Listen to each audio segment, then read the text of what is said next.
네, 안녕하세요. 이제 오늘은 중3 사회 기말 대비 2회차 수업을 진행할 거고요. 우리가 오늘 나갈 단어는 4단원 시장 경제와 가격 단원입니다. 그래서 일단 시장 경제와 가격을 이제 들어가면서 우리가 가장 먼저 들어갈 내용은 뭐냐면 시장의 의미와 종류부터 한번 같이 분석을 해볼 거예요. 일단 시장은 뭐냐부터 우리가 시작을 해야 되겠죠? 그냥 우리가 삶을 살아가면서, 일상생활을 살아가면서 우리에게 필요한 재화나 서비스는 많아요. 근데 우리가 필요한 서비스와 이제 재화를 다 생산하는 것은 불가능하죠. 그렇기 때문에 우리가 하고 있는 건 뭐냐면 분업을 통해 재화나 서비스를 생산하고 이를 우리가 시장에서 교환을 합니다. 결국 시장은 뭐냐면요. 재화나 서비스를 팔려는 사람과 사려는 사람이 만나 거래하는 곳이 바로 시장이 되는 거예요. 그래서 대표적인 예로는 뭐 재래시장, 대형마트 등이 있겠죠. 근데 이제 시장은 상품이 거래되는 구체적인 장소뿐만이 아니라 이 협상하는 과정 전체도 우리가 통틀어서 시장이라고 합니다. 그렇기 때문에 장소가 구체적으로 드러나지 않는 시장 또한 존재를 하는 거죠. 뭐 예를 들어 노동력을 사고 파는 노동시장, 주식시장, 외환시장 등이 있죠. 그럼 시장은 어떤 역할을 하냐면요. 원래 기존에는 뭐 판매자와 구매자가 서로를 찾고 교환 조건을 알아내기 위해 많은 비용과 시간이 들었어요. 근데 이제는 지금은 시장이 있잖아요. 그렇기 때문에 거래해야 되는 비용과 시간이 줄어들어 쉽게 거래할 수 있게 되었고요. 또한 시장에서 상품에 관한 정보를 쉽게 얻을 수 있게 되었습니다. 다양한 상품을 선택할 수 있는 것도 마찬가지고요. 그래서 우리 주변에 있는 시장을 한번 살펴보자면요. 일단 크게 거래되는 대상의 종류에 따라 생산물 시장과 생산요소 시장 두 개로 구분할 수 있어요. 일단 먼저 첫 번째 생산물 시장은 뭐냐면요. 생활에 필요한 재화나 서비스가 거래되는 시장이에요. 그래서 예시로는 문구점, 농수산물 시장, 가구 시장 등이 있고요. 여가나 문화생활을 위한 영화관, 공연장 등도 이제 우리가 생산물 시장이라고 합니다. 그래서 이제 또 생산 요소 시장이 있죠. 생산 요소 시장이란 건 뭐냐면요. 생품을 우리가 생산하는데 필요한 것들이 있죠. 뭐 토지나 노동, 그리고 자본 등의 생산 요소가 거래되는 시장을 우리가 바로 생산 요소 시장이라고 해요. 그래서 대표적으로 뭐 부동산 시장, 노동 시장 등이 있어요. 또 오늘날에는 우리가 효율적인 거래를 하기 위해서 새로운 형태의 시장이 계속해서 생겨나고 있습니다. 또한 정보통신의 기술과 인터넷이 발달을 하죠. 그렇기 때문에 전자상거래가 그 어떤 때보다 계속 활발해지는 거예요. 그렇기 때문에 전자상거래 시장의 규모도 커졌습니다. 여러분들이 이제 하시는 뭐 온라인 쇼핑, 뭐 온라인 중고거래도 다 이제 전자상거래 시장인 거예요. 그러면 우리가 그 시장에서 물건을 사고 팔 때 결국 돈이 필요한 거잖아요. 재화가 필요한 거예요. 그럼 그 가격이 어떻게 결정되는지도 굉장히 중요합니다. 그래서 가격의 결정에 가장 크게 영향을 미치는 건요. 수요량과 공급량이에요. 그럼 수요와 공급이 뭐냐부터 시작을 해야 되겠죠. 일단 시장에서는요. 수요와 공급의 상호작용에 의해 거래가 이루어져요. 그래서 수요만 중요한 것도 아니고 공급만 중요한 게 아니라 수요와 공급이 상호작용을 하면서 영향을 미치는 겁니다. 먼저 수요란 뭐냐면 구매력이 있는 수요자가 일정한 가격에 어떠한 상품을 구매하고자 하는 욕구고요. 반대로 공급은 판매 능력이 있는 공급자가 일정한 가격에 어떤 상품을 판매하고자 하는 욕구예요. 그래서 그런 구매하고자 하는 욕구와 판매하고자 하는 욕구가 만나는 거죠. 그래서 우리가 그 욕구, 욕구가 굉장히 클 수도 있고요. 아니면 미미할 수도 있어요. 그래서 우리가 그리는 게 바로 곡선입니다. 먼저 수요부터 살펴볼게요. 사람들은 상품을 구매하려고 할 때 상품의 가격을 당연히 가장 먼저 고려하게 돼요. 그래서 수요량은 뭐냐면요. 특정한 가격 수중에서 수요자가 구매하고자 하는 상품의 양을 우리가 수요량이라고 합니다. 그래서 수요 법칙은 뭐냐? 보통 상품의 가격이 올라가면 수요량을 줄이고요. 가격이 내려가면 수요량을 늘려요. 뭐 예를 들어 아이스크림이 있어요. 1,000원이에요. 근데 1,500원이 됐어요. 그럼 사람들이 안 사 먹으려고 하겠죠? 근데 그 1,500원에도 구매하려는 사람은 몇 명 남아 있을 거예요. 근데 반대로 아이스크림이 500원이 됐다고 생각을 해봐요. 그러면 사람들이 원래는 그 아이스크림을 안 먹던 사람도 아, 먹어볼까 하고 기존에 먹던 사람은 더 많이 먹겠죠? 그런 식으로 가격과 수요량은요, 음의 관계에 있습니다. 가격이 올라가면요, 수요량은 줄어들고요. 가격이 올라가면 수요량은 증가합니다. 그래서 이런 곡선을 그려요. 그래서 우리가 보통 곡선을 그릴 때는 이렇게 그리기도 하지만 곡선이기 때문에 정확한 모양은 이렇게 약간 굽어진 형태이다라는 걸 기억을 해주시면 돼요. 그래서 수요 곡선은 뭐냐면 그런 수요 법칙을 그래프로 나타낸 걸 우리가 바로 수요 곡선이라고 합니다. 그 다음으로 이제 수요 곡선도 있다면 공급 곡선 또한 존재하거든요. 당연히 이제 상품을 구매하려는 사람들도 이제 구매 가격에 영향을 받기 때문에 상품을 판매하려는 사람들도 상품의 가격에 영향을 받아요. 그래서 일단 공급량은 뭐냐? 특정한 가격 수준에서 공급자가 판매하고자 하는 상품의 양을 바로 우리가 공급량이라고 하는 거예요. 그래서 공급 법칙은 뭐냐? 일단 일반적으로 상품의 가격이 올라가면 공급량을 늘려요. 근데 이제 가격이 내려가면 반대로 공급량을 줄이죠. 가격과 공급량이 양의 관계에 있는 게 바로 공급 법칙입니다. 한번 생각을 해봅시다. 아이스크림이 한 개에 천 원에 팔렸어요. 근데 이번에는 1,500원에도 계속 팔리는 거예요. 그러면 이제 아이스크림을 판매하는 사람이, 아이스크림이 1,500원에 팔리는구나. 그럼 얘가 얘를 더 만들면 더 많은 돈을 벌 수 있겠지? 하면서 이제 1,500원인 아이스크림을 더 많이 생산을 하고요. 근데 이제 이번엔 아이스크림이 500원에 팔리는 거예요. 그러면 이제 그걸 판매한 사람이, 아이스크림이 500원밖에 안 팔리네? 그럼 내가 얘를 많이 팔아도 수익을 많이 못 넣었잖아. 그냥 판매량을 줄이자 이러면서 오히려 공급량을 줄이는 겁니다. 그래서 이제 그거를 공급 곡선으로 나타낸 게 바로 이렇게 생겼습니다. 보면 가격이 올라가면 공급량도 같이 늘어나는 걸 볼 수 있어요. 그래서 공급 곡선보다 공급 법칙을 그래프로 나타난 것이에요. 그래서 이 공급 법칙과 수요 법칙이 시장 가격에 영향을 주는 거예요. 균형 가격은 뭐냐면요. 수요 곡선과 공급 곡선이 만나는 지점의 가격입니다. 그래서 우리가 이걸 균형 가격이라 하기도 하고요. 시장 가격이라고 하게 돼요. 그 균형 거래량은 뭐냐면 그 수요 곡선과 공급 곡선이 만나는 지점의 거래량인 거죠. 그래서 이제 균형 가격은 균형 가격과 균형 거래량이 각각 수요 곡선과 공급 곡선이 만나는 지점에서 형성되는 걸 볼 수 있을 거예요. 그럼 만약에 시장이 균형을 이루지 못하는 경우도 있겠죠? 일단 초과 수요 상태가 있어요. 이건 뭐냐면 상품의 수요량이 공급량보다 많은 거예요. 그래서 보면 지금 이 왼쪽에 있는 이 지점들이 바로 초과 수요의 지점입니다.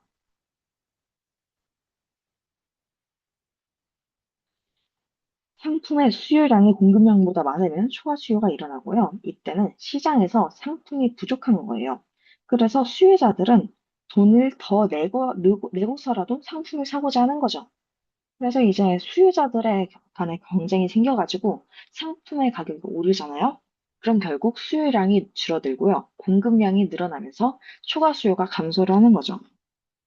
왜 상품의 가격이 오르냐면요. 생각을 해봐요. 뭐 예를 들어 이번은 아예 품목을 바꿔서 요즘에 말랑이가 유행한다고 하잖아요. 말랑이가 1,000원에 팔려요. 근데 1,000원에 팔렸는데 그 1,000원의 말랑이를 구매하고 싶은 사람이 막 1,000명이래요. 근데 그 말랑이가 만약에 500개밖에 없어요.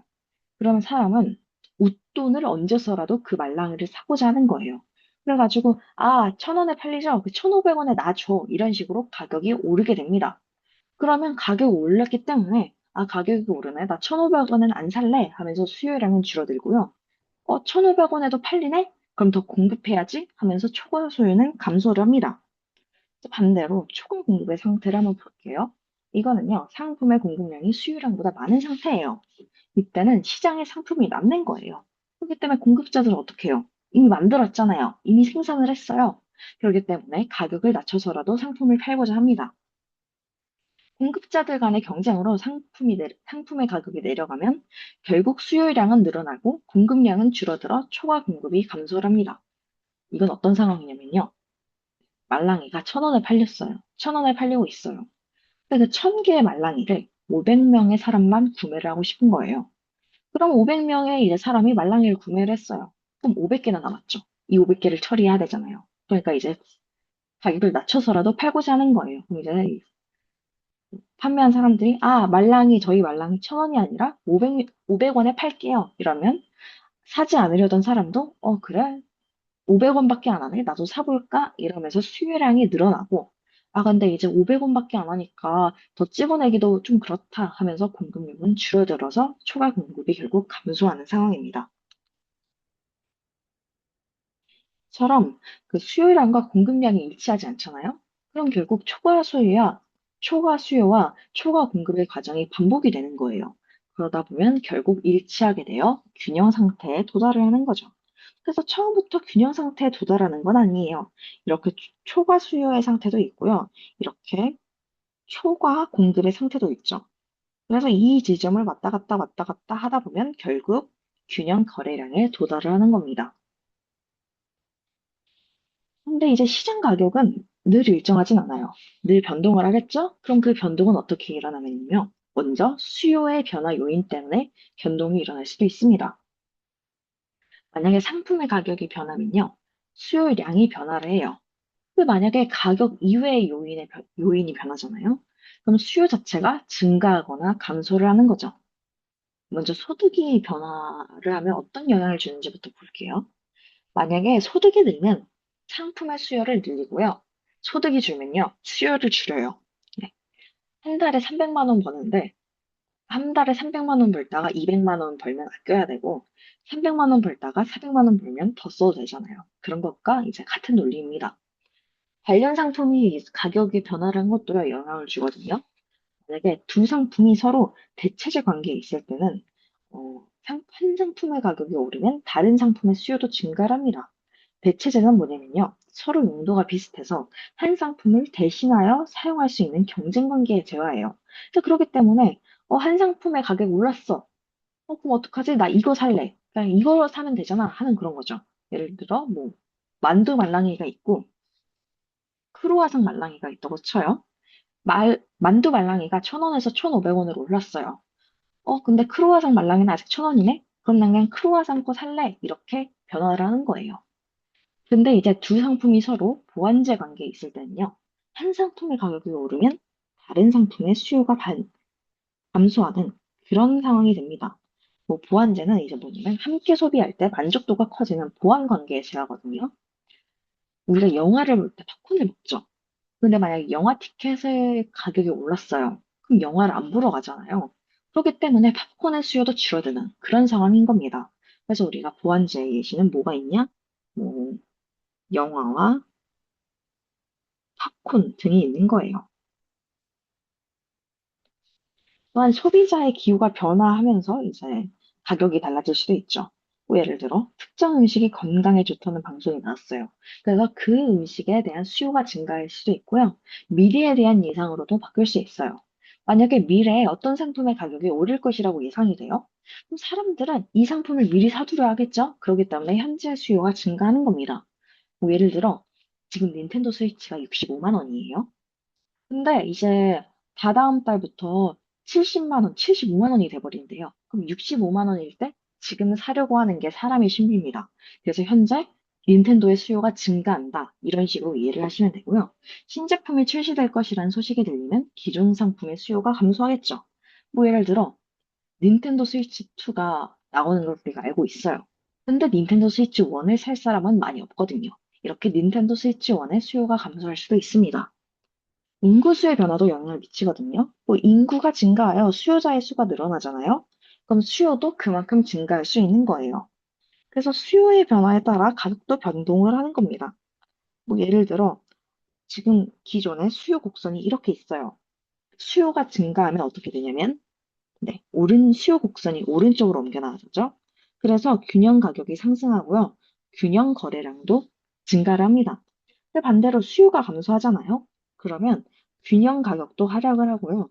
균형 거래량도 감소를 하는 효과를 줍니다. 그래서 수요를 증가시키는 요인을 어떻게 하면 발생할 수 있냐면요. 네, 발생이 되면 모든 가격 수준에서 수요량이 결국 증가해서 수요 곡선이 오른쪽으로 이동하고 균형 가격이 상승하고 균형 거래량이 상승한다는 게 방금 전 그래프에서 보였죠. 반대로 수요를 감소시키는 요인이 발생을 하면 수요량이 감소하여 수요 곡선이 왼쪽으로 이동을 한다. 왼쪽으로 이동을 하면 균형 가격이 하락하고요. 균형 거래량이 감소하는 거예요. 수요만 영향을 주는 게 아니라 당연히 공급도 이제 영향을 주겠죠. 일단 상품의 가격이 변하잖아요. 그럼 공급량이 변화를 해요. 근데 가격 이외의 요인이 변하면요. 공급 자체가 증가하거나 감소하는 거예요. 첫 번째로 생산 요소의 가격이 변화했다 쳐봐요. 원자재 가격 등 임금 이자 등이 있어요. 만약에 생산 요소가 가격이 하락하잖아요. 그럼 공급이 늘리고요. 생산 요소의 가격이 상승을 하면 공급이 줄어드는 거예요. 뭐 예를 들어 1,000원 하는 말랭이를 원래는 500원에 하나씩 만들다가 이젠 400원에 만들 수 있어요. 그러면 더 만들겠죠? 근데 이제는 700원으로 오른 거예요. 1,000원짜리 말랑이 만드는데 700원이나 들어요. 그럼 공급을 줄이는 겁니다. 생산 기술이 발달하는 것도 영향을 줘요. 예를 들어, 뭐 생산 기술이 발달을 하잖아요. 그럼 생산 비용이 줄어드는 효과를 가져와요. 그래서 공급이 증가를 합니다. 뭐 예를 들어, 지금 기술이 많이 발전해서 인간이 예전에 했던 직업들을 거의 대부분 로봇이 대체했죠. 로봇이 대체하니까 인건비가 줄어들어요. 이 생산 비용에는 인건비도 포함이 됩니다. 그래서 공급이 증가를 해요. 공급자의 수 변화도 영향을 주거든요. 뭐 상품을 공급하는 기업의 수가 증가하잖아요. 그럼 공급이 증가를 하겠죠. 근데 반대로 일부 기업이 생산을 중단한다고 생각을 해봐요. 그러면 공급자의 수가 감소를 해서 공급도 감소를 하는 거예요. 근데 이제 미래의 가격에 대한 예상도 이제 공급에 영향을 주는 거죠. 만약에 미래에 어떤 상품의 가격이 오를 거라고 예상이 돼요? 그럼 공급자들이 가격이 오른 후에 상품을 판매하려고 할 것이니까 공급이 감소를 하는 거죠. 예를 들어 지금 9월 달부터 닌텐도 스위치가 뭐 75만 원, 80만 원이 된대요. 근데 현재 닌텐도 스위치 2의 가격이 65만 원이에요. 그럼 지금 갖고 있는 닌텐도 스위치 2를 파는 것보다 조금 기다렸다가 그때 더 비싼 가격으로 파는 게 공급자 입장에선 더 많은 돈을 벌 수 있겠죠. 그렇기 때문에 나 지금 닌텐도 스위치 2 있는데 안 팔래. 이러면서 공급이 감소를 하는 거예요. 근데 이제 반대로 상품의 가격이 내릴 것으로 예상이 되면 공급이 증가를 하는 거죠. 뭐 예를 들어 그럴 일은 죽었다 깨어나도 없지만 닌텐도 스위치 2가 반대로 다음 달부터 50만 원으로 하락을 한대요. 그럼 지금 재빨리 65만 원에 얼른 다 파는 게 공급자들한테는 더 이득이 되겠죠? 그래서 그때는 공급이 반대로 증가를 할 거예요. 그래서 이제 공급 변화에 따른 가격 변동을 한번 살펴볼게요. 그래서 공급을 증가시키는 요인이 발생해가지고 공급량이 늘었어요. 만약에 모든 가격 수준에서 공급량이 증가를 하잖아요. 그럼 이 공급 곡선이 오른쪽으로 이동을 하는 거예요. 그러면 보시다시피 균형 가격이 하락하죠. 균형 거래량도 증가를 합니다. 근데 반대로 공급을 감소시키는 요인이 발생을 해서 모든 가격 수준에서 공급량이 감소를 하면요. 공급 곡선이 왼쪽으로 이동해요. 이 경우에는 균형 가격도 상승하고요. 균형 거래량도 감소를 하는 걸 확인할 수 있어요. 그래서 이런 수요 곡선은 헷갈릴 수 있어요. 문제를 풀다 보면 헷갈릴 수 있거든요. 외우는 것도 중요하지만 만약에 자기가 이걸 못 외우겠다. 가장 중요한 건 이해를 하는 거예요. 이 부분에 대해 이해를 빠삭하게 하고요. 이해를 하면요. 여러분들이 시험을 보면서 이 수요 곡선 그래프와 공급 곡선 그래프를 그릴 수 있어요. 그래서 여러분들은 뭘 기억을 하면 되냐면요. 이건 수요 곡선이고요. 이게 공급이란 것만 기억을 하면 돼요. 만약에 그럼 공급이 오른쪽으로 이동하면 어떻게 되는 거지? 하면서 공급 곡선을 다시 그려서, 아, 이러면, 어, 거래량은 감소를 하겠구나. 아, 오른쪽으로 이동하면 거래량이 감소를 하겠구나. 대신 가격은 하락하겠네를 우리가 생각을 할 수 있는 거죠. 그래서 오른쪽으로 이동하면 거래량이 증가를 하고 가격은 하락하는 걸 우리가 볼 수 있는 거예요. 그래서 이렇게 직접 그리면서 풀면 오히려 더 쉽게 풀 수도 있을 겁니다. 가장 중요한 거는 이 공급 곡선과 수요 곡선을 이해하는 게 제일 중요하죠. 얘는 너무 중요해서 시험에 꼭 나올 거니까 꼭 기억해 두세요. 그래서 이렇게 시장 가격이 변동도 하고 결정되는 것도 볼 수 있었죠. 그럼 시장 가격이 왜 중요하냐? 어떤 기능을 하냐도 우리가 알아야 됩니다. 일단 시장에서 가격이 결정되잖아요. 그럼 소비자들은 이 가격에서 상품을 구매할 것인지 말 것인지를 결정을 하고요. 생산자들은 이 가격을 보고 어떤 상품을 더 생산할지, 덜 생산할지를 결정하는 거죠. 상품 가격이 상승하는 경우를 생각해 봅시다. 일단 소비자는요, 아, 가격이 올랐네? 하면서 소비를 자제하거나 더 값싼 상품을 찾습니다. 근데 생산자는 같은 양을 팔아도 더 많은 돈, 더 많은 이윤을 얻을 수 있으니까 그 상품의 생산을 늘리고요. 어찌 보면 당연한 이치죠. 그래서 결국 사회는 이해하는 게 중요해요. 외우는 것도 중요하지만 이거를 당연하다고 받아들이고 이해하는 능력도 필요합니다. 반대로 상품 가격이 하락하는 경우를 살펴볼게요. 하락을 했어요. 그러면 소비자들은 소비를 더 늘리거든요. 근데 생산자는 이전보다 이윤이 감소할 것을 예상해서 생산을 오히려 줄이는 거죠. 그래서 시장 가격은 경제 활동을 어떻게 조절할 것인지를 알려주는 시장 경제, 신호등과 같은 기능을 하는 거예요. 그래서 우리가 중요한 게 바로 같은 자원도 이제 효율적 배분을 해야 되는 거예요. 일단 시장 가격은요. 시장에서 같은 상품을 가장 낮은 비용으로 생산하는 사람이 상품을 공급하게 합니다. 그래서 소비자는 상품의 질이 같은 경우에는요. 가격이 낮은 상품을 선택하려고 하고요. 생산자는 이제 생산비를 절감하여 값싸고 질 좋은 상품을 생산하려고 노력을 하는 거죠. 왜냐면 그래야지 누군가 사가는 거니까요. 같은 상품에 대해 가장 높은 가격을 지불할 의사가 있는 소비자가 상품을 구매하게 되는 거기도 해요. 그래서 상품을 소비해서 가장 큰 만족을 얻을 수 있는 소비자에게 상품이 돌아가게 하는 것도 시장 가격의 역할입니다. 뭐 예를 들어 어떤 인형이 5만 원이에요. 그러면 그 5만 원에 그 상품을 5만 원이어도 그 인형을 구매할 의지가 있는 사람, 그 인형이 너무너무 필요한 사람들이 그 인형을 사는 거죠. 그래서 가장 큰 만족을 얻을 수 있는 소비자에게 상품이 돌아갈 수 있는 거예요. 그래서 결국 시장 가격은요, 그 사회에 필요한 적당한 양의 상품을 가장 효율적인 방법으로 생산하게 하고요. 그래야지 팔리거든요. 그리고 이를 효율적으로 배분하는 기능을 하는 거예요. 그래서 시장 가격은 굉장히 중요합니다. 잘 이해를 하셔야 돼요. 그래서 이제 이렇게 오늘 설명을 마쳤고요. 제가 확인 문제 10문제를 준비했어요. 그래서 이제 10분 동안 이 확인 문제를 풀어주시면 되고요. 10분 뒤에 해설 강의를 들으시면 됩니다. 만약에 자기가 다 풀었다 하면 이 영상을 다시 멈춘 거를 다시 재개해서 해설 강의를 들으시면 돼요.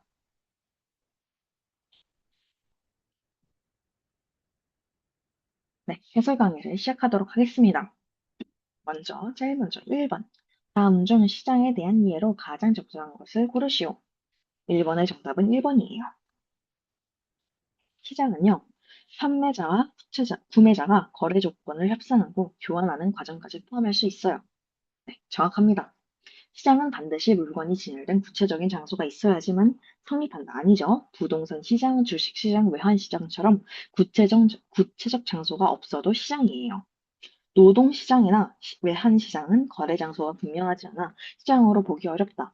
시장입니다. 노동 시장, 외환 시장도 시장이에요. 시장은 생산물만 거래되는 곳이므로 생산 요소는 시장에서 거래되지 않는다. 아니죠. 생산 요소 시장도 있고요. 생산물 시장 둘 다 존재를 하는 거예요. 시장에서는 구매자보다 판매자의 의사만 가격 결정에 직접 반영된다. 아니에요. 구매자랑 판매자 의사 둘 다 중요합니다. 다음 사례를 생산물 시장, 생산요소 시장으로 바르게 분류한 것은 일단 기억은 학생이 문구점에서 공책을 산다. 이거는요. 생산물이고요. 기업이 지원을 채용하기 위해 구인 광고를 낸다. 이건 노동이 거래되는 거죠. 그래서 생산요소 시장이에요. 생산 요소. 디귿, 가족이 영화관에서 영화를 본다. 서비스를 소비해서 얘는 생산물입니다. 회사가 공장 부지를 구입한다. 이건 토지를 거래한 거죠. 그래서 얘는 생산 요소 시장이에요. 그래서 정답은 기업 디귿이 생산물 시장, 니은 리을이 생산 요소 시장이 되겠네요. 그래서 정답은 2번이 됩니다. 3번을 볼게요. 다음 설명 중 수요와 공급을 바르게 이해한 것은 정답은 3번이에요. 네, 수요는 구매력이 있는 수요자가 일정 가격의 상품을 구매하고자 하는 욕구이다. 올바른 설명이죠. 수요는 상품을 사고 싶다는 욕구만 있으면 되며, 아니죠. 구매력도 필요합니다. 공급은 판매자가 상품을 보유하고 있기만 하면 성립하며 아니에요. 판매하려는 의사도 있어야 되고요. 4번, 공급은 소비자가 일정 가격의 상품을 구매하려는 욕구다. 이거는 수요고요. 수요와 공급은 가격과 관계없이 항상 일정하게 유지되지 않고요. 가격 변화에 따라 수요량, 공급량이 변하는 걸 우리가 방금 전에 같이 공부를 했어요. 4번, 다음 중 수요량의 변화와 수요 자체의 변화를 바르게 구매한 것은 정답은 4번이에요. 상품 가격 변화는 수요량의 변화이고 소득 기후 미래 예상 변화는 수요 자체의 변화이다. 수요량의 변화와 수요 자체의 변화를 잘 구분해서 암기를 해서 공부를 해주시면 될 것 같습니다. 상품 가격이 변하면 수요 자체가 변하는 게 아니라 수요량이 변화를 합니다. 소득이 변하면 수요량만 변하는 게 아니라 수요 자체의 변화이기 때문에 얘 둘이 지금 서로 바뀐 거예요. 기호 변화는 수요량이 변하고 상품 가격 변화는 수요 자체의 변화다. 아니에요. 얘도 반대입니다. 기호 변화는 수요 자체의 변화, 상품 가격 변화는 수요량의 변화예요. 상품 가격 변화와 소득 변화는 모두 수요 곡선을 이동시키지 않는다. 이동시킵니다. 5번 대체재 가격 변화는 공급 자체의 변화이고 보완제 가격 변화는 공급량의 변화이다. 네, 공급이 아니라 수요 변화 요인이에요. 그래서 달라요. 수요 변화 요인. 자, 커피와 녹차가 서로 대체제래요. 그리고 커피랑 설탕은 서로 보완제라고 합니다. 설명으로 옳은 것을 고르라고 하죠. 정답은 2번이에요. 네, 커피 가격이 오르면 녹차 수요는 대체제니까 증가하고요. 설탕 수요는 오르니까 당연히 감소를 하겠죠. 커피 가격이 오른다는 건요. 수요가 감소한다는 걸 뜻해요. 커피 가격, 이제 2번을 보면 커피 가격이 오르면 녹차 수요 증가하겠죠? 왜냐면 수요가 감소했으니까요. 그리고 이제 설탕 수요도 같이 감소를 하겠죠. 그래서 2번이 옳은 선지가 되고요. 3번 커피 가격이 오르면 수요가 감소를 합니다. 그래서 녹차의 수요는요, 증가를 하고요. 설탕의 수요는 감소를 해요. 커피 가격이 오르면 수요는 감소를 하고 녹차 수요는 증가하고 설탕 수요는 감소합니다. 커피 가격이 오르면 수요가 감소하고 녹차 수요는 오르고 설탕 수요는 감소하죠. 그래서 이제 2번만 정답이 되는 걸 볼 수 있어요. 6번. 어떤 상품의 현재 가격에서 수요량이 공급량보다 많다. 네, 초과 수요죠. 이 상황에 대한 설명으로 가장 적절한 것은 정답은 5번이 돼요. 일단 초과 공급 상태이다. 아니죠. 균형 상태? 아니고요. 초과 공급 상태? 아니죠. 그래서 3번과 5번만 같이 한번 살펴볼게요. 3번을 보면요. 초과 수요 상태이고 가격이 오르면 수요량은 늘고 공급량이 줄어드는 거 아니죠? 초과 수요 상태는 맞아요. 근데 가격이 오르면요. 수요량은 감소를 하고요. 공급량은 늘어나겠죠? 그래서 반대된 설명이라 3번은 아니고 초과 소유 상태이고 수요자 간 경쟁으로 가격이 오를 수 있다. 네, 5번이 정답이 됩니다. 초과 수요 상태는요. 공급량이 더 적은 거잖아요. 그래서 물건이 부족해서 수요자 간 경쟁으로 가격이 오를 수 있는 상태예요. 다음으로 7번을 봅시다. 다음 중 공급 증가를 가져올 가능성이 가장 큰 것은 정답은 1번이에요. 생산 기술이 발달하여 같은 상품을 더 작은 비용을 만들 수 있게 됐다. 그러면 생산 비용이 줄어드니까 공급이 증가하는 상황이에요. 그래서 1번은 가능성이 가장 큰 거죠. 원자재의 가격이 상승하여 생산 비용이 증가한다. 공급 감소고요. 일부 기업이 생산을 중단하여 시장에 남은 공급자가 줄어들면 공급도 감소를 하고 판매 공급자들이 앞으로 가격이 오를 것을 예상하여 현재 판매를 미루었다. 이것도 공급 감소. 임금과 이자가 모두 올라 생산 요소 비용이 커졌다. 이것도 공급 감소 요인이에요. 1번만 공급 증가 요인이 되는 걸 확인할 수 있습니다. 한 상품에 대해 건강에 좋다라는 방송이 나온 뒤 소비자의 선호가 크게 높아졌대요. 다른 조건이 같을 때 예상되는 변화로 가장 적절한 것은 네, 소비자 선호가 높아진 상황이죠. 그럼 얘는 어떤 상황이에요? 수요가 증가된 상태예요. 그럼 우리가 한번 다시 그래프를 그려볼게요. 수요 곡선 그래프는 어떻게 됐냐면 음의 관계였죠. 일단 그리고 공급 곡선이 이렇게 됐어요. 수요가 이제 수요 곡선이 왼쪽으로 이동을 하고요. 균형 가격과 균형 거래량이 모두 감소를 하는 게 아니라, 네, 이거는요, 수요 감소 설명이죠. 그래서 아니에요. 공급 곡선, 네. 수요가 증가하는데 공급 곡선은 이동하지 않고요. 공급 수요 곡선이 오른쪽으로 이동하고 균형 가격이 상승하며 균형 거래량도 네, 모두 증가하는 상태가 바로 이제 그 수요가 증가한 상황이죠. 그래서 수요 곡선이 이거잖아요. 수요, 얘는 공급. 그래서 만약에 수요가 증가를 하면 수요 곡선이 오른쪽으로 이동을 하고 균형 가격도 상승, 균형 거래량도 상승을 볼 수 있어요. 그래서 3번이 옳은 선지가 됩니다. 공급 곡선이 왼쪽으로 이동하는 거, 네, 공급 곡선 이동 안 하고요. 수요량만 감소하고 수요 곡선이 이동하지 않는다. 네. 소비자 선호 변화는요, 수요 자체가 변하는 상황이기 때문에 수요 곡선이 이동해요. 그래서 수요량만 감소하는 상황이 아니다라는 걸 생각을 해주시면 됩니다. 다음으로 9번을 볼게요. 어떤 상품의 주요 원자재 가격이 크게 상승할 때요. 다른 조건이 같을 때 시장에서 나타날 변화로 가장 적절한 것은 네, 주요 원자재 가격이 상승했다는 건 뭐냐면요. 생산 비용이 증가했다는 거죠. 그럼 결국 뭐다? 공급이 전체적으로 감소하는 상태인 거예요. 다시 한번 수요 곡선, 공급 곡선을 그려볼게요. 수요 이렇게 있고요. 공급 이렇게 있죠. 어, 공급이 감소를 하는 건요. 왼쪽으로 이동하는 상태예요. 왼쪽으로 이동한 상태는 뭐냐면요. 거래량, X축이 거래량, Y축이 가격이었죠. 그러면 왼쪽으로 이동해서 가격이 상승하고요. 거래량은 줄어드는 걸 볼 수 있어요.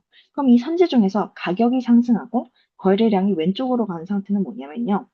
네, 정답은 4번이 됩니다. 공급이 감소하여 공급 곡선이 왼쪽으로 이동하고 균형 가격이 상승하는 상태입니다. 추가적으로 거래량은 감소하는 상태예요.